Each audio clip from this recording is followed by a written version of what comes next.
On Friday, November 15th, Netflix and Most Valuable Promotions bring you the highly anticipated heavyweight boxing mega event of the year. Jake El Gallo Paul will go toe-to-toe in the ring against Iron Mike Tyson, the baddest man on the planet. Don't miss this epic showdown live from AT&T Stadium in Arlington, Texas. Watch Paul versus Tyson, Friday, November 15th at 8 p.m. Eastern, 5 p.m. Pacific, live only on Netflix. Ryan Reynolds here for, I guess, my 100th Mint commercial. No, don't. I mean, honestly, when I started this, I thought I only have to do like 4 of these. I mean, it's unlimited premium wireless for $15 a month. How are there still people paying 2 or 3 times that much? I'm sorry, I shouldn't be victim blaming here. Give it a try at mintmobile.com/save. Whenever you're ready. $45 upfront payment equivalent to $15 per month. New customers on first 3-month plan only. Taxes and fees extra. Speed slower above 40 gigabytes. See details.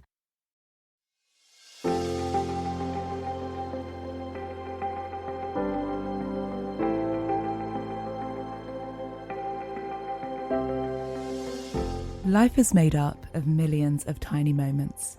I believe that one of our tasks as humans is to be present for as many of them as possible. When you reflect on the unforgettable events or incredible memories in your life, zoom in and there will be these little moments before or after the event that sit in your heart space. The moment you knew things would never be the same again, the hour you felt the shift, the minute that saved your life or the second that changed it. These are the moments that build movements. Sometimes they are global and other times they are just the simple first step to change. Join me as I uncover these moments with my inspiring, innovative, and extraordinary guests. My guest today is Joycelyn Longdon, a climate researcher, academic, bookworm, and Gen Z disruptor. As she takes up space in the climate science world, she is grounded in a deep knowledge of her calling. Her reverence for spirituality and respect for Indigenous voices is admirable. Joycelyn is in her first year of a 4-year Master's and PhD at Cambridge University. She is studying the application of artificial intelligence to climate change. In April 2020, Joycelyn founded Climate in Colour, an online educational platform and community for the climate curious. It stands at the intersection of climate science and social justice and is making the climate conversation more accessible and diverse. I truly believe Joycelyn's vision and calling is so divine. I am excited and honoured to be speaking with her today. Thank you so much for having me. Thank you so much for joining us. I'm really, really excited to have you on. I first discovered Joycelyn in a creative collective called Black on Black Creatives. Now, a lot of people know you at the moment for Climate in Colour, but I felt discovering you in that collective that was based out of Somerset House. Am I right? Yeah. And also, would you say collective or agency? So it sort of evolved over time. It started as I don't think it ever was a collective. It started sort of as a platforming space, a publication. Yeah. And then it moved into sort of the agency realm as time went on. And that's where I sort of ended up at Somerset House. Yes. And the core values or the reason for this was to connect Black creatives and champion their work and also bring forward-thinking brands together to diversify the creative industries. I'm really keen to highlight to people that you've kind of always been about this work of diversifying, using your voice and your expertise to diversify spaces. Yeah, I guess it's seeming like a trend right now. Nice. Well, let's move on to where you're at now with Climate in Colour. For those of you that don't know, Climate in Colour is a platform at the intersection of climate science and social justice, a space for education and sharing knowledge. So, Joycelyn, when did you realise that we really needed this space? So I think I was never, at the beginning, I wasn't creating what I thought everybody needed. I created what I thought I needed. And as someone who was just about to embark on this huge degree, 4 years degree in the climate space, that I didn't think that I was going to get onto. It was a huge shock, and I hadn't prepared myself for really how strange I am in this space. And how there's not really much of, or at the time I didn't really feel like there was much of my voice being mirrored in the academic field per se. And as you mentioned, I've always sort of been in this space of using creativity to diversify spaces, and that's sort of, I guess, what I like go back to each and every time. And I thought, okay, how can I situate myself in this space? What do I feel like is missing? Which is information being basically gate kept by huge institutions like Cambridge, and also that information being heavily created by and validated by a homogenous group of people who don't have the experience of all the different types of people around the world. And so it was important for me to create a space where I could share what I was learning for my own benefit, in order to understand better where I am situated in this sort of climate space, but also knowing that as someone who loves learning, I don't necessarily think that you should have to go to university in order to know information that is actually quite essential to the decisions you make in your daily life, and that have ripple effects on our global community. And so that's really when I just thought, I'm just going to start this page. And I had no sort of ulterior motive with the page. As I was saying earlier, like, I started it in April 2020, and like I was saying to like my friends and my boyfriend, I was like, do you know what, if this gets 500 followers by September, you know, by the time I start my degree, then like that would be amazing. I really had no, like, literally no idea. motivation. And I guess we'll talk about this a little bit later, but I really wasn't on social media like that, you know. I never had it as a ambition. I was never envious of people with big platforms. I saw that as something that like I wanted. So like, really and truly, I was just creating for creating's sake. I think that that's important. And I think that, yeah, being creative and using different media to communicate points is something that I just enjoy generally. And I felt like Climate in Colour, at least for me, sort of ticked all these different boxes that I was craving. You've spoken into a couple of things that I think are so important. One is the decision to do something because you wanted to see it, because you wanted to, as opposed to getting into this habit of creating in response to. I think because you answered a call within yourself of what you wanted to see, there was such an authentic flow with what you were doing, and the passion comes across so much. One of the things that I really love about Climate in Colour is that it also feels so inclusive, and you get a sense that there is joy in putting out the information. And it's so lovely to hear that. It's so lovely to hear how it was born. And I think the reason why I sort of highlight that is because social media at the moment is, for a lot of young people, is sucking them in sometimes negative ways. And from the outside, people can think, you know, movements or big followings are born from deciding to get on Instagram because you want followers. And this is valuable information for our younger listeners, that you actually started with the passion first, and you started with really caring about it, and then the incredible achievement of getting into Cambridge. And also, can we have a moment for that? Because I'm proud of you. I felt like your auntie when I read this. I was like, oh, Cambridge. But let's talk about another element that you talked about. This wasn't on previous questions, and feel free, we can move on from it or not. But you talked about being you in that space.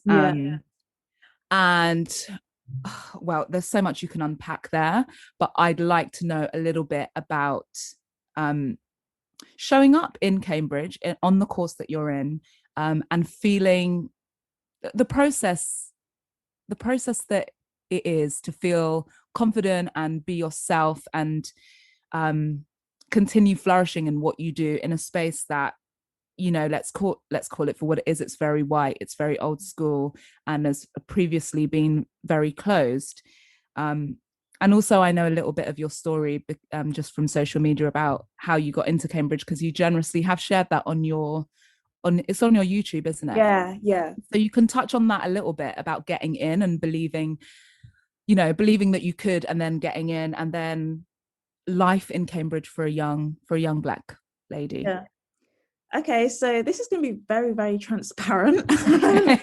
Please do.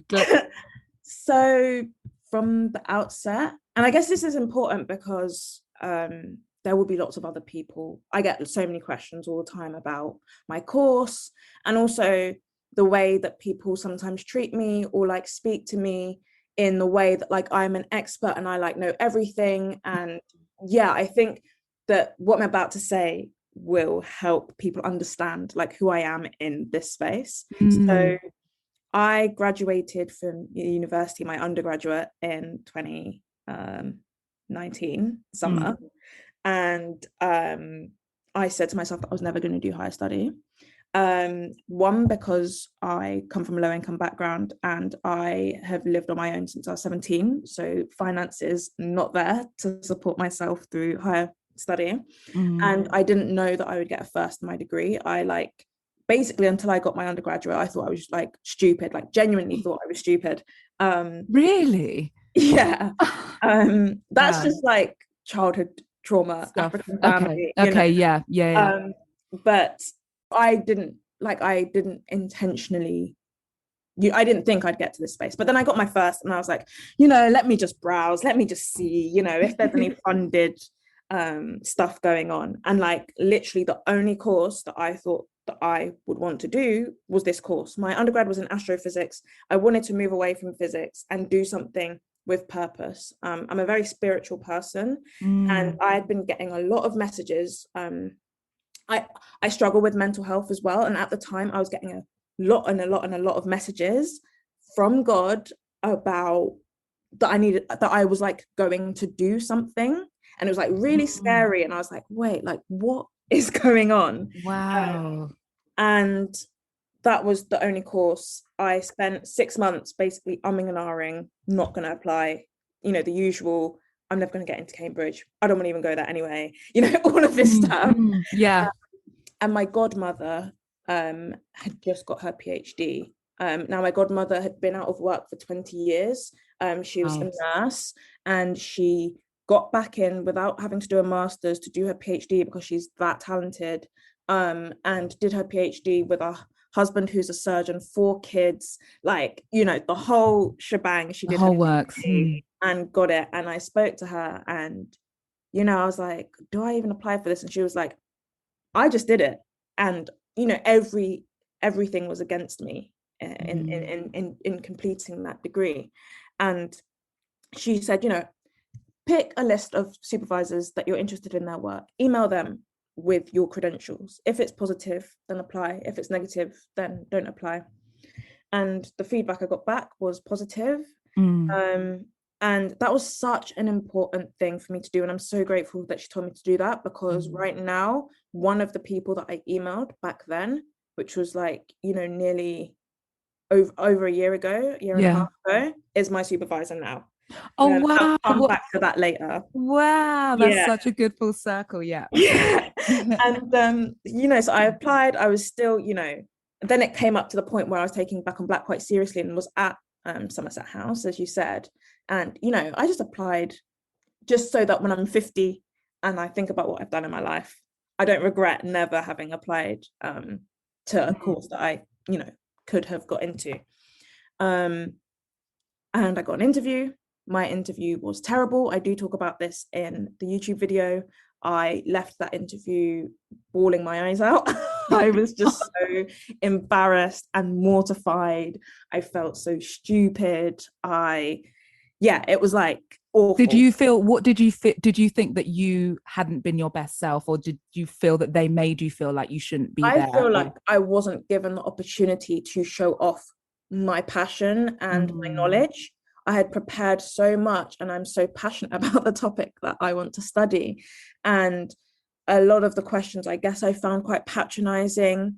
I guess I thought they were focusing on things that like were obvious, you know, like, do you know that a PhD is hard? Yes, I do. Like, I wouldn't be applying to it if I, you know, didn't understand that.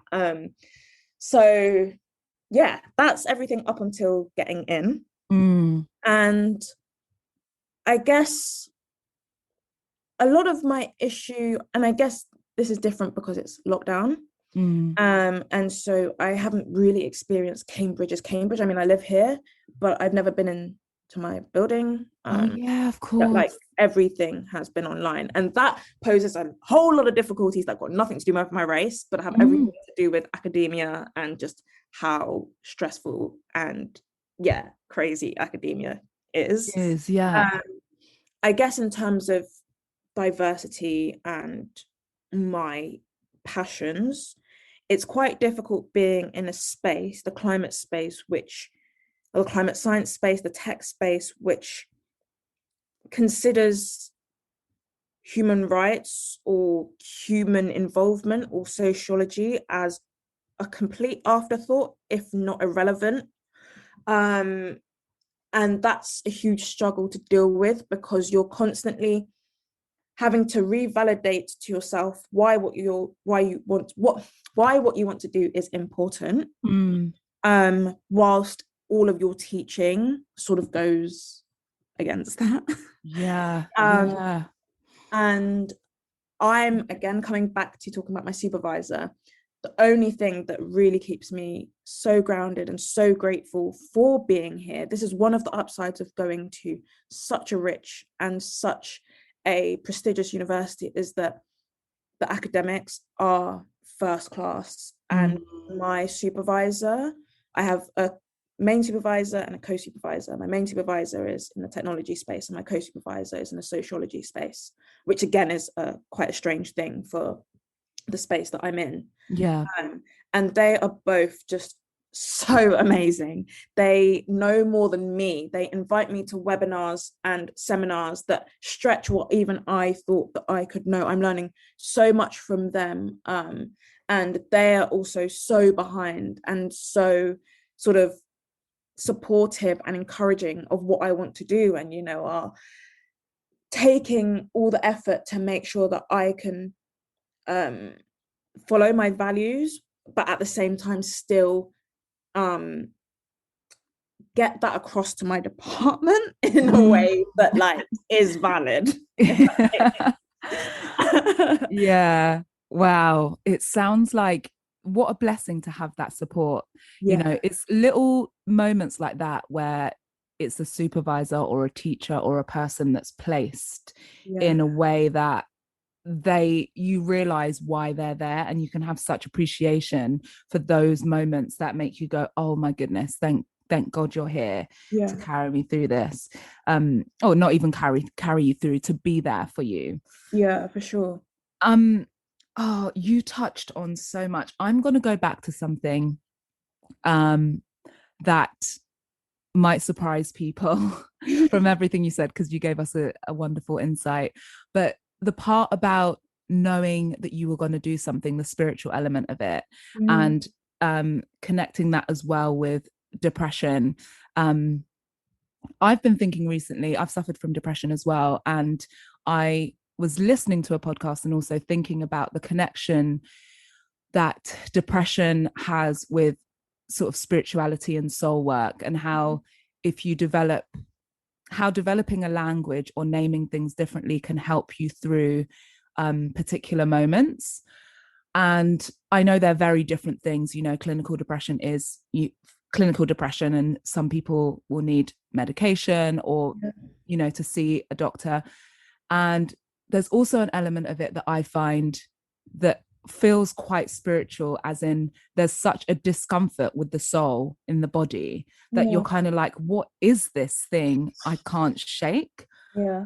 And I wondered if you had any thoughts about those connections, and also how you've managed to deal with any kind of periods or cycles of depressed or depression during these studies, which I imagine can be quite stressful.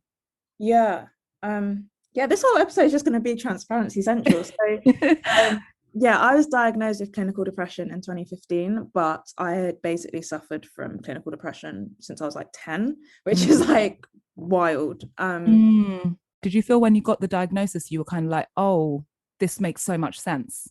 No, I knew Yeah, it. I you knew it knew. already. The only reason I got the diagnosis was because there was like a intense period of like quite intense self-harming thoughts, and like my friends basically wanted me to go and get on medication. So that's like the only reason that I went to get diagnosed. I mean, I knew that I had it before. And then yeah, after diagnosis, I sort of went on medication for like 2 weeks, and then they gave you the medication and they say, let's see how it works with you. Then 2 weeks later, we'll bring you back in. Yeah. And 2 weeks later, they never brought me back in. So, right. Okay. So I was like, okay, I don't even like the medication anyway. But yeah, it's so funny because it's like my depression is just me, and that's like what I live with every day. And that's not to say that I don't have happy moments, but like that is an overwhelming like part of my life, but in the same vein as my spirituality, and it's so hard to describe. But like in a sense, my depression makes me work on myself so much and makes me like crave and work towards a connection with God so much. And I do a lot to lose control and like give that control to God. And that's why I guess I'm saying that I knew that I was supposed to do something, but like I'm just going wherever God's telling me to go, and if that makes sense. So much. So like that's what guides anything I do. And again, a lot of my I wouldn't say I'm Christian, I wouldn't say I'm not Christian, but my family are overwhelmingly Christian, and my godmother is always giving me, such amazing insights from her sort of Christian practice and beliefs, and that pushes me on as well. But it's the spirituality is less so to cure the depression. It's just that this is like what I'm working with, and this is what informs my life. And I think a lot of the time why I end up in these situations doing, Black on Black or Climate and Color, and you're saying there's all these themes, is because like I'm a huge empath, and I think that empathy loops into my depression, and it loops into like what I actually do, because I think that I'm being led there by God. Is this just like sort of cycle of sort of, yeah, I don't know how to explain it. Well, I feel you.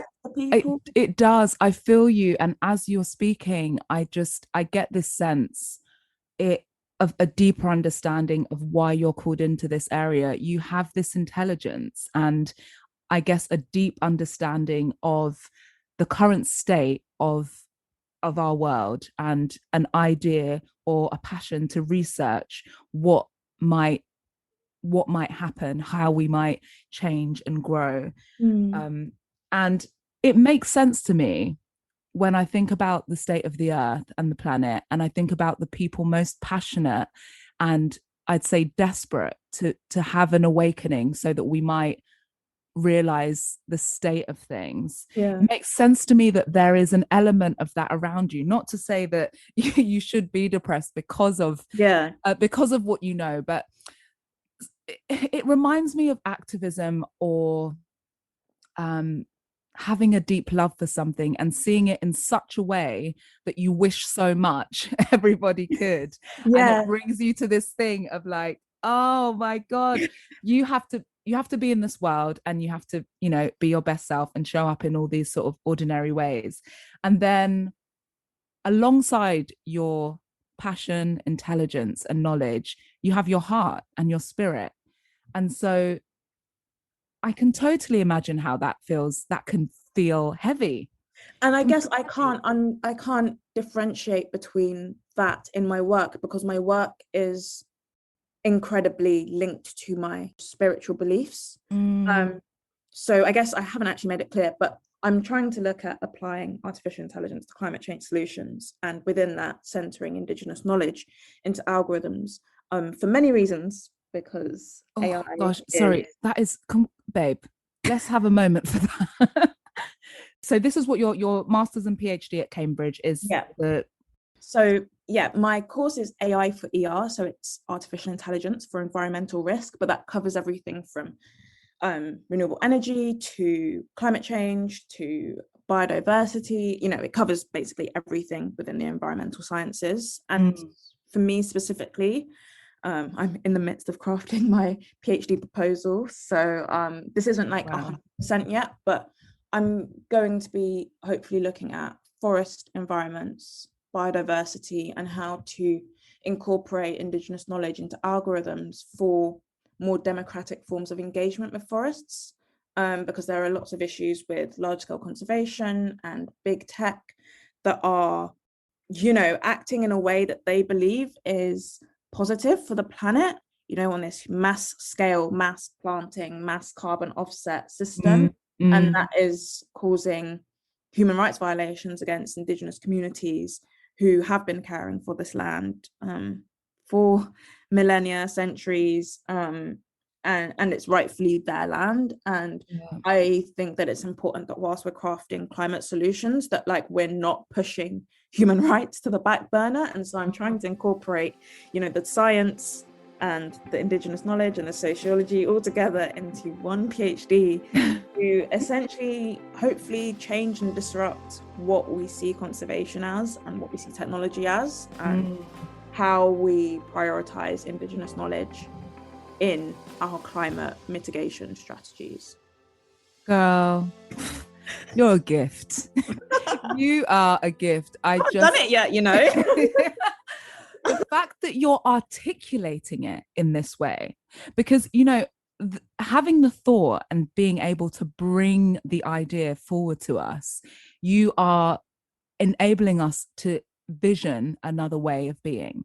And also just centering that Indigenous voice with AI, even just hearing that in the same sentence for me, I'm like, oh yeah, that's the thing. I wouldn't have the capabilities to do that, but the fact that you're able to bring these worlds together in the vessel that you're in it feels to me, it's just so special. This is why you excite me. Also, the timing of your voice, right? 2020 was the year that it was, and we also had Black Lives Matter take a more intense turn. And I was saying a lot that the 2020 would be about a clearer vision, and I didn't mean it in a sort of just a 2020 vision. I meant I meant it as truth. I meant, let this be a period of deep truths. And what you speak to me about in this moment, and what you're trying to, not even trying, you're doing it, what you're uncovering in your research are deep truths, and they're like sacred truths of the land that have to come out. I do think you have a certain energy that is connected to your generation as well. Would you be considered Gen Z?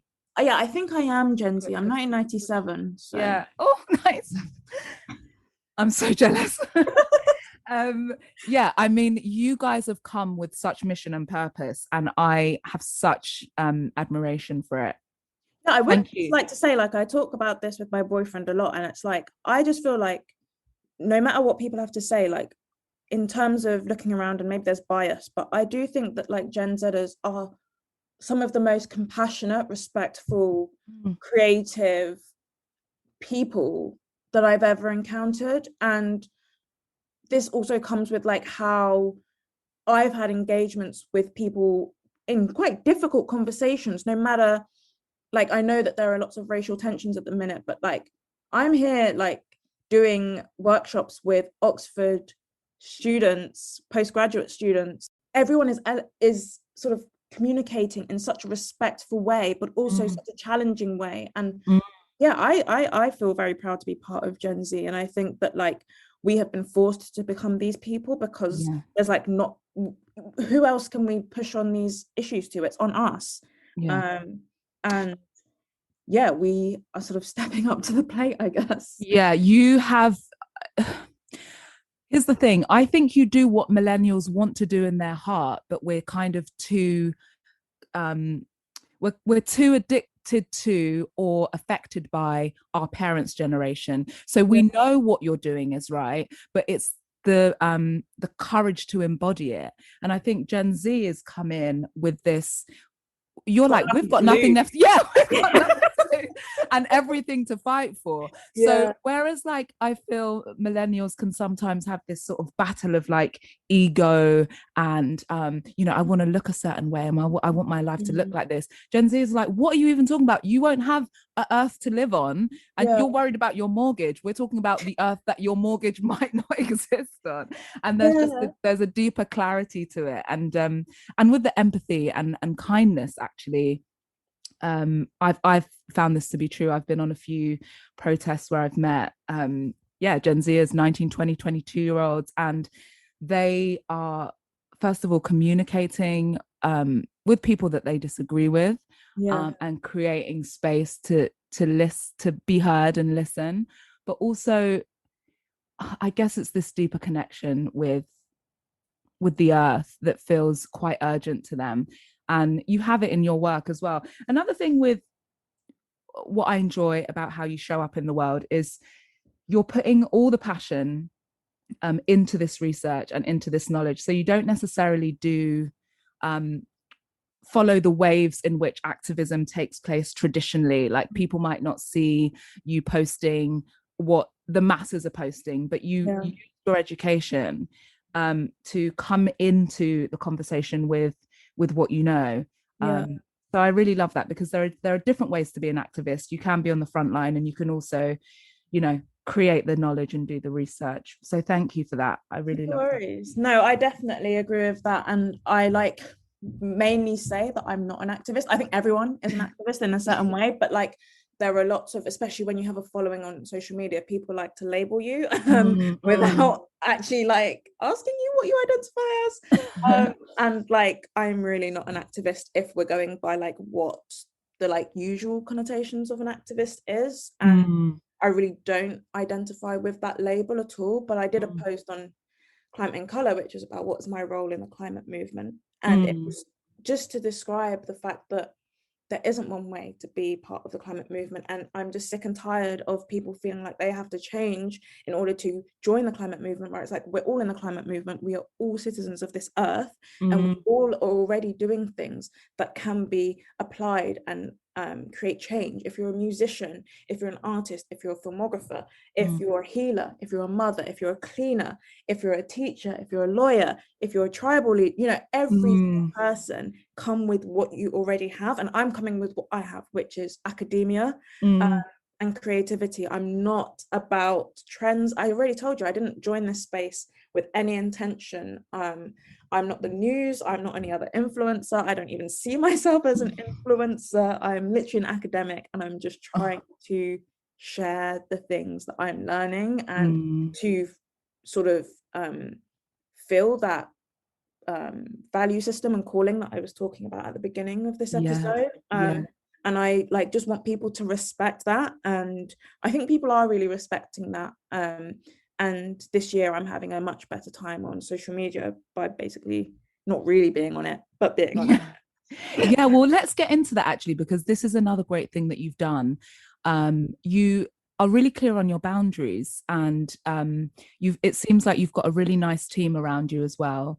Obviously it gets being a full-time student and then having to deal with a platform that will have lots of inquiries and collaborations.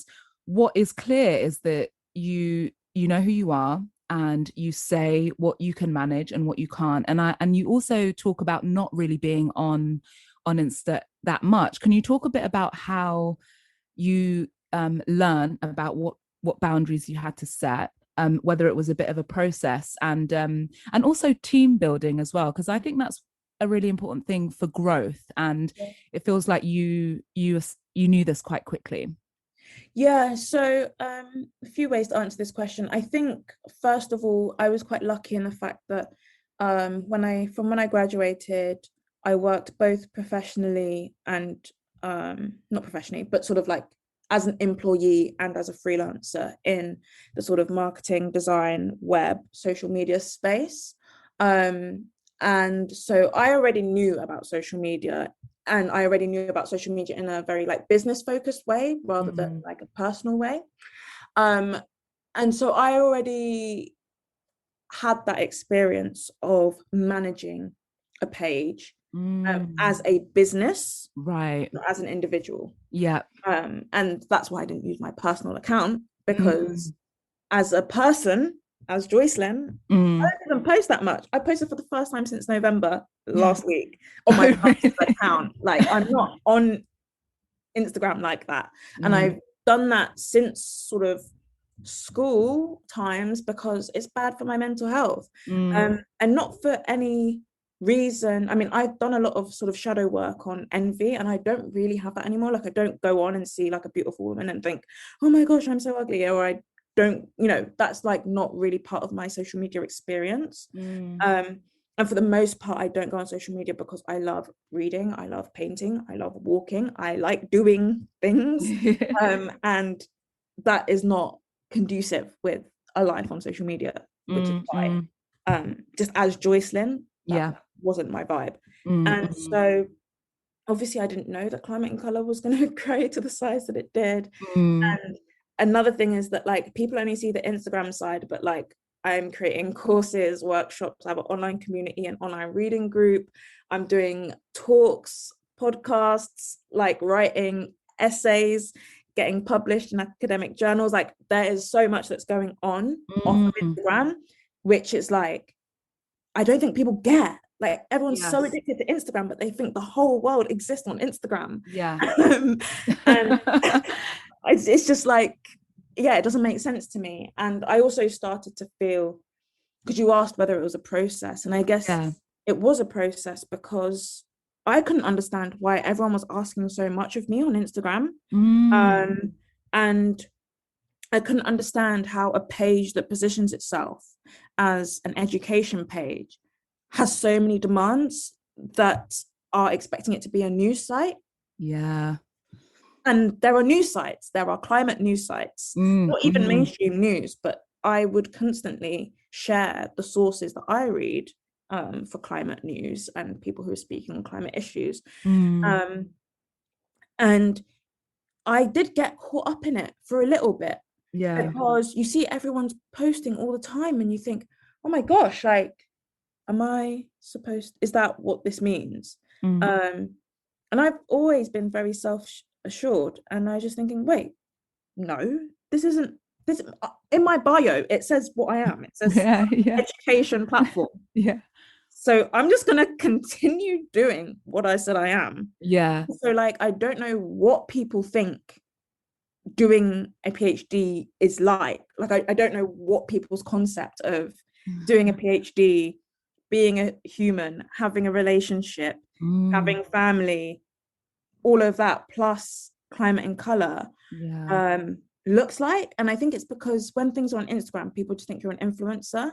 And Climate in Colour is a business. It's not an influencing thing. I have a team of 10 employees. Like, it's not just a page. And I remember before Christmas, like, telling someone that I had burnt out and that I was going to go off for a month or whatever.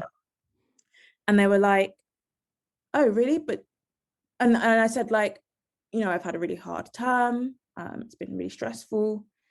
So I need to take a break. And they were like, oh, really? But don't you have a team? I was like, wait, what do you think that means? Like, what do you think? I like do nothing, and my like, who runs the team? And so I think after that I was just like, boy, people just actually don't know what they're talking about. Let me just carry on with what I want to do, and people can, you know, they can leave if they want to. That's fine. I need to put my studies first, also all the things I love first. Like, I love reading, and I'm so happy that this year I've just got so much back into my reading. I am a real bookworm, and I'm Yes, and there was a wonderful space that you made just to talk about boundaries that you made a point of putting on the page, and I thought it was great to see that, but also a good lesson for other people. You know, it's perfectly fine and in fact encouraged to set your boundaries and say what you can take. And it was very honest and transparent, and I think that was wonderful to read. So yeah, it's wonderful to see and hear as well that you have those priorities in place, because it's easy to get lost in it. Yeah, and I think I really do worry for people who don't have that in place, because like Instagram is an app.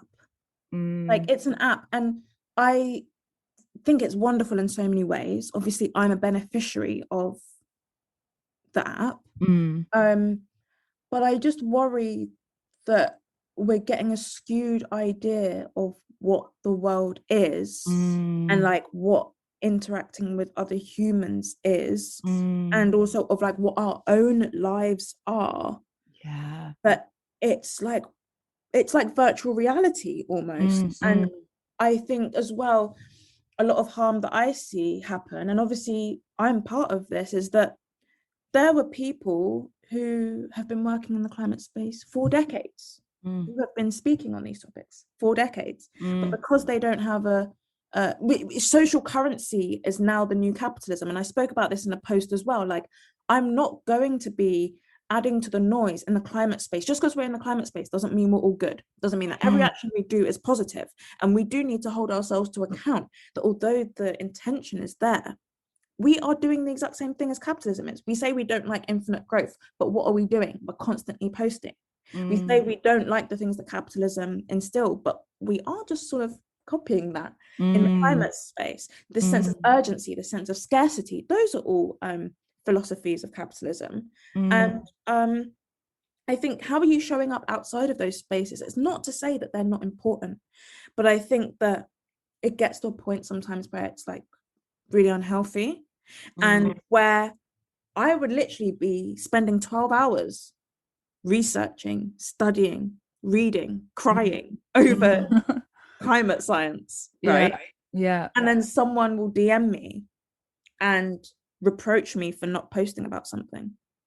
Like, what do you think I'm doing all day? Like, what do you actually think I'm doing? Oh, wow. So I think we need to like understand and be more compassionate, which is why I want Climate in Colour to be a quite joyful place, because I think compassion is important, and I don't subscribe to being sort of angry, doomsday seeking. Yeah, it never feels like that on the platform. I feel like I'm getting the facts about what's happening, but it doesn't feel like, it doesn't feel doomsday, but it feels like this is the reality that you need to understand and know.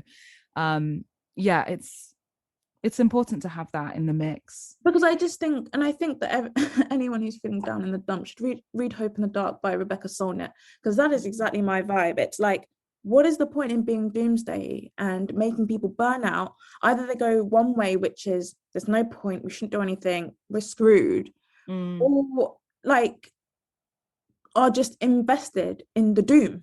And then that doesn't, I'm interested in imagination, I'm interested in sort of dreaming up futures, I'm interested in exploring different knowledge systems, exploring how we can work together as a community to create futures, plural, because we all have different ideas about what the future should look like. And I don't really believe in a sort of homogenous utopian ideal, but I think that that's what I want to encourage on my page, and that's what I want to speak about. And there are lots of other spaces that offer other things that are different, and people can go to those places if they want.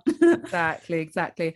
On the point of when you just said Hope in the Dark and your real life that you prioritize, what kind of things do you do to unwind, to plug out? I imagined, I think I said this to you earlier, like I just imagine you loving nature and having the most amount of joy with a book in a field. But is that the case? And is looking at nature or being in nature a chance for you to sort of, I guess, understand more of what you do and what you love? Yeah, I mean, I don't even feel like it's looking in nature. It's really like submerging myself in nature. And Yeah, I that's just the feel word like, actually.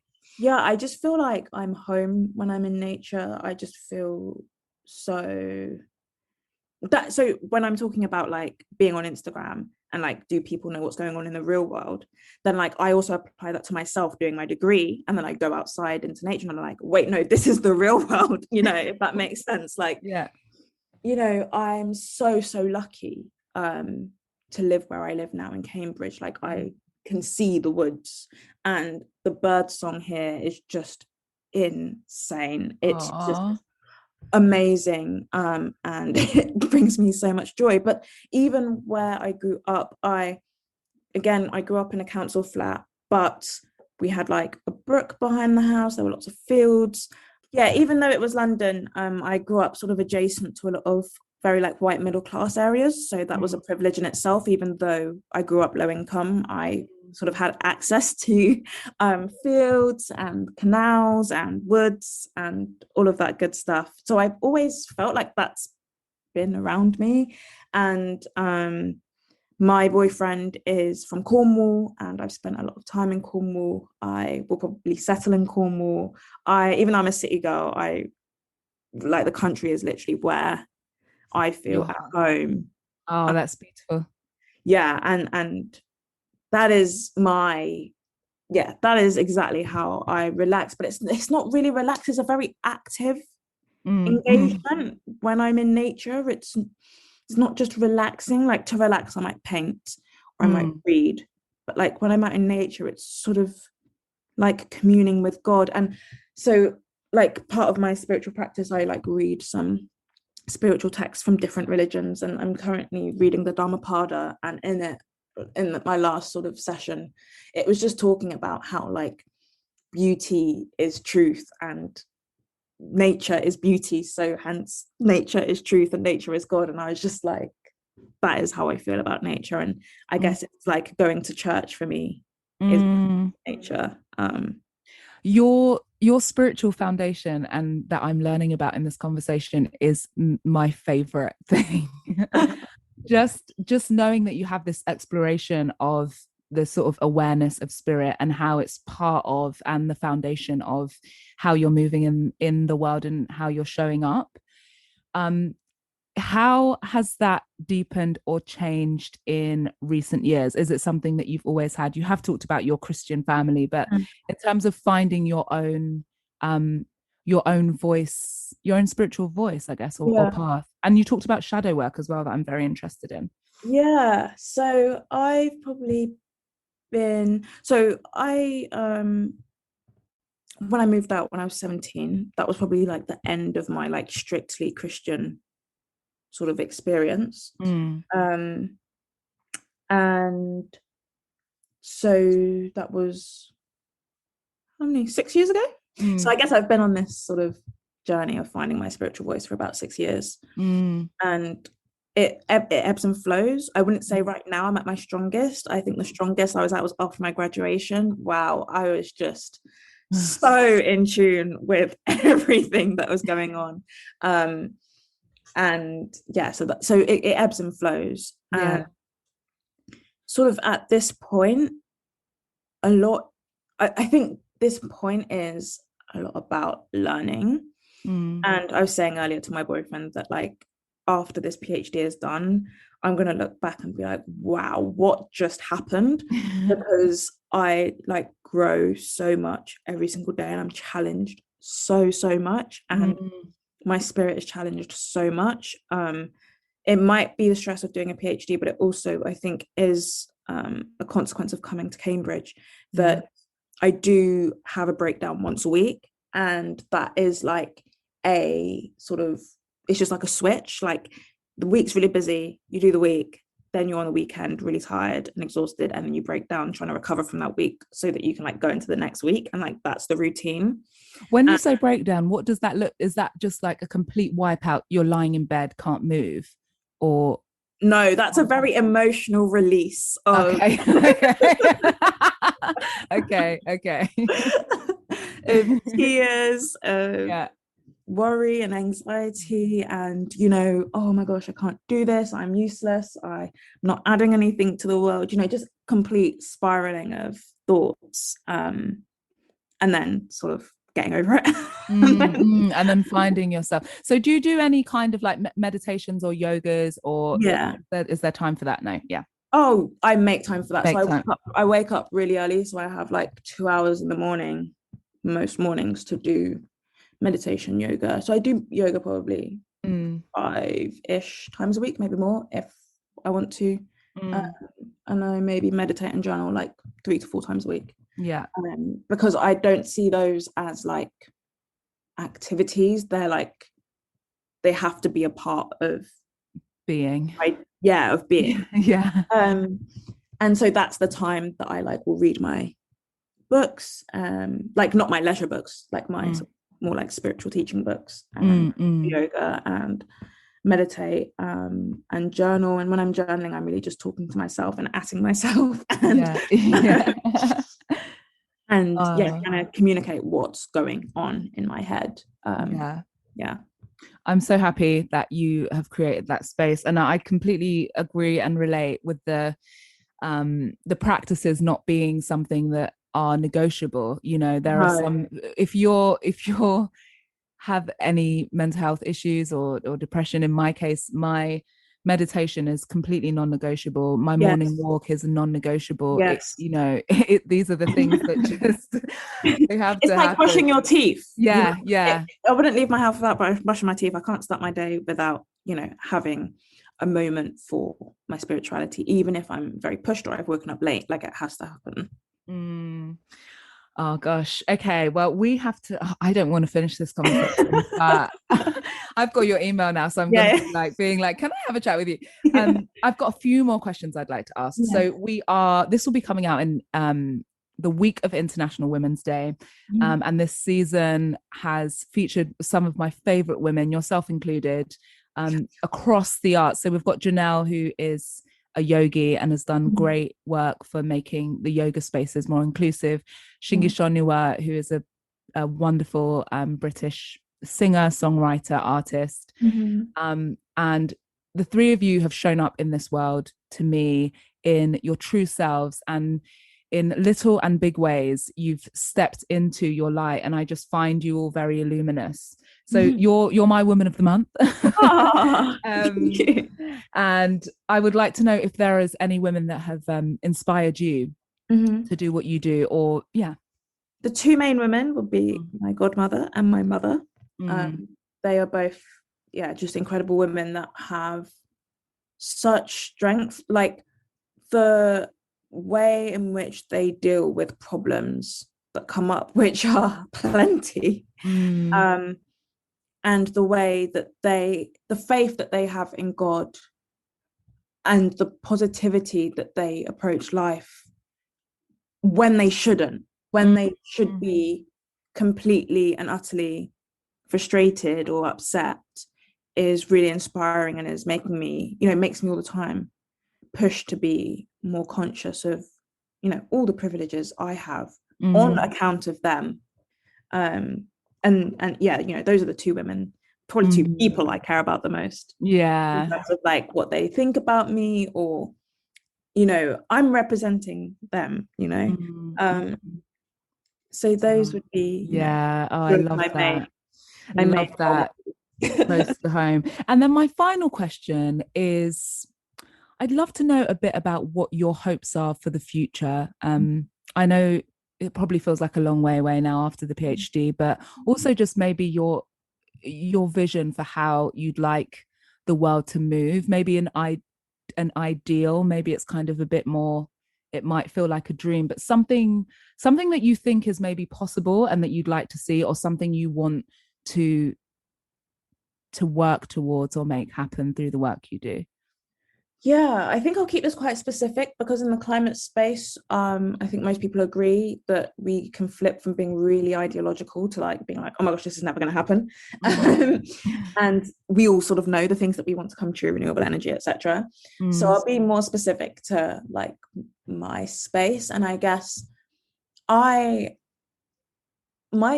sort of hope is that I am sort of successful in disrupting the technology space, and in showing and being an example for how to do equitable sort of decolonial work with communities that are really important, and to platform and to give voice to people.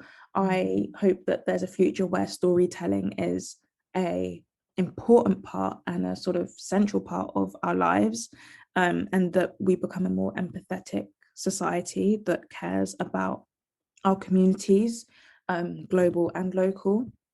And I sort of I hope that there's going to be a future where everyone can self-determine the future that they want. Again, like, I don't believe in a homogenous utopia, but I hope that there's a world where someone in Ecuador can equally determine their life as someone in Ghana can equally determine their life and future as someone in London, and that all those people can be provided with the necessities, the human rights that they deserve, and live in the ways that they see best for their communities. I think that's really important to me, and I think that that's something that we haven't as of yet achieved. I don't think that, whether we're talking about rich countries, there's no self-determination. Poorer countries, there's no self-determination. We think we got self-determination here in the UK and the US and the EU, but we don't really have self-determination. And I guess that's my hope for the future: self-determined futures that are based on equity, and community, and sort of compassion. Oh, wow, that was music to my ears. Thank you so much. Really, you are such an incredible soul. It's been such an honor to speak to you. I'm so excited about what you're going to do and how you're showing up. And you really feel like the embodiment of what so many of us have been calling for. And without putting pressure on you, and that the entire community is listening to you.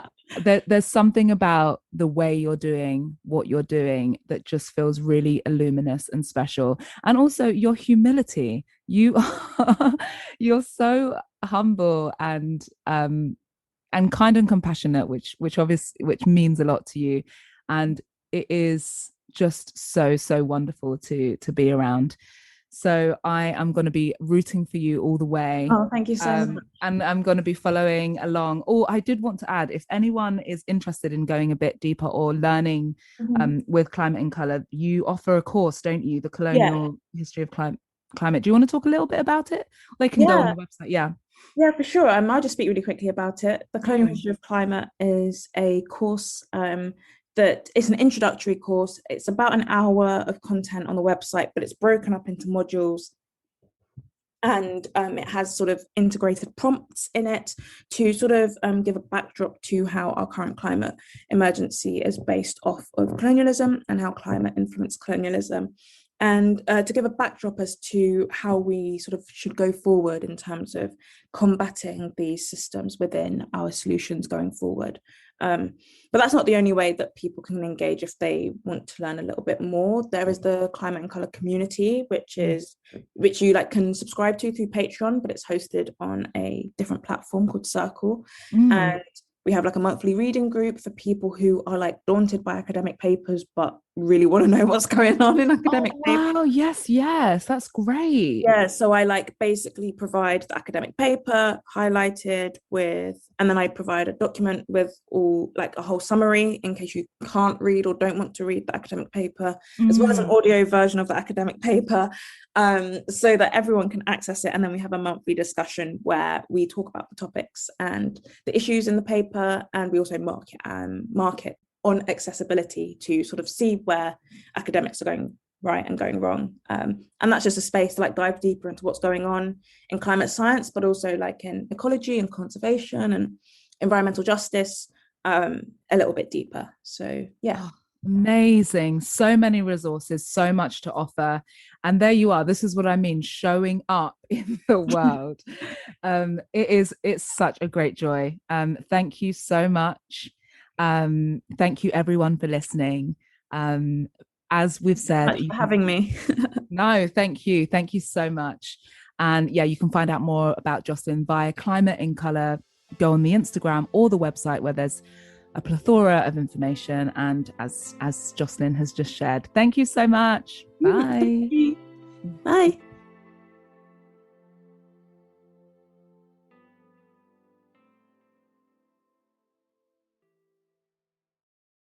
You know, the average hospital visit can cost you around $12,000. So, do you have that kind of extra money lying around if you get sick? Me either. That's why health insurance is so important. Today, you can get health insurance plans for a couple of dollars a day and have health, vision, and dental insurance for you or your whole family. If you're moving or changed or lost your job, we have health insurance options perfect for you. What if you need health insurance for only a few months? We have short-term insurance options ready for you right now with fast approvals and cheap rates. Whatever kind of health insurance you need, we have it. One quick phone call and we'll find you the best health insurance options for you and your family for free. Call this number, 800-352-7084, 800-352-7084, 800-352-7084. For your free health insurance quote, call 800-352-7084. Paid for by healthinsurance100.com. Attention timeshare owners. This is an urgent consumer alert from the Timeshare Exit Hotline, a national company specializing in helping consumers legally get out of their expensive timeshare contracts. We're offering you a way to legally get rid of your timeshare. So if you're fed up with the maintenance fees that keep on coming and want to learn if you can terminate your timeshare legally and permanently, call today. Even if you've tried before and were unsuccessful in getting rid of your timeshare, call today and see if we can help. We offer a complete 100% unconditional client satisfaction guarantee. Make this completely free call and learn how we can help you legally put an end to your timeshare